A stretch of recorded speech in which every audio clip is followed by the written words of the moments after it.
जय शिवराय मित्रांनो. मी रोशन नानकडे.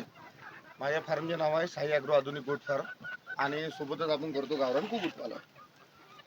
आजचा व्हिडिओ बनवण्याचे कारण म्हणजे असे की आपला जो व्हिडिओ आहे खूप जण गोट फार्ममध्ये आणि कुक्कुटपालनामध्ये तर याच्यावर आपण कुणाला असं तर नाही म्हणू शकत की बा ठीक आहे तुम्ही करू नका वगैरे, पण माझं म्हणणं आहे पूर्ण माहिती घेऊनच तुम्ही जर केलं किंवा शेड नियोजन, पिलांचे संगोपन असे बरेचसे म्हणजे हे आहेत की त्याची माहिती तुम्हाला असणं जरुरी आहे.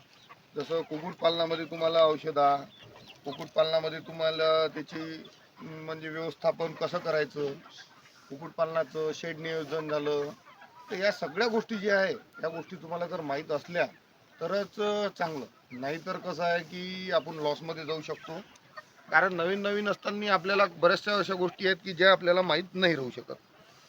तर याच्यावर आता मी तुम्हाला सविस्तर व्हिडिओ एक टाकणारच आहे, पण मी माझं म्हणणं आहे की कोणतंही जर नियोजन करायचं असलं तर तुम्हाला ते नियोजन परिपूर्ण तरीकेनं आणि चांगलं येणं केलं तरच चांगलं. हे बघा, आता या कुक्कुटपालनातला जो विषय आहे तर हे आमची क्वालिटी बघा. आता आपण या कुक्कुटपालनामध्ये जवळपास 100 पक्षी आणला होता. 100 पक्षी ते 300-400 पक्षी तयार झाला, 400-500 पक्षी, आणि 200-300 पक्ष्याची विक्री केली आपण.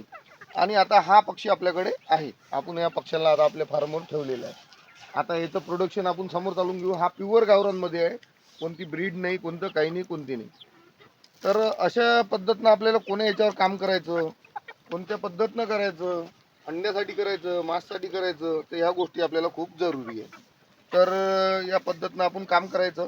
तर याच्यावर सविस्तर व्हिडिओ मी तुम्हाला अजून शेड नियोजन, शेडचा खर्च प्लस कोंबड्यांचा, अंड्यांचा, मार्केटिंग, याच्यावर तुम्हाला माझ्या यूट्यूब चॅनलवर नवीन नवीन व्हिडिओ भेटत जाईल.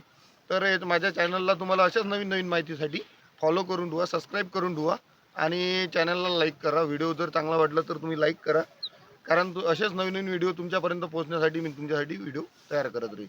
धन्यवाद मित्रांनो.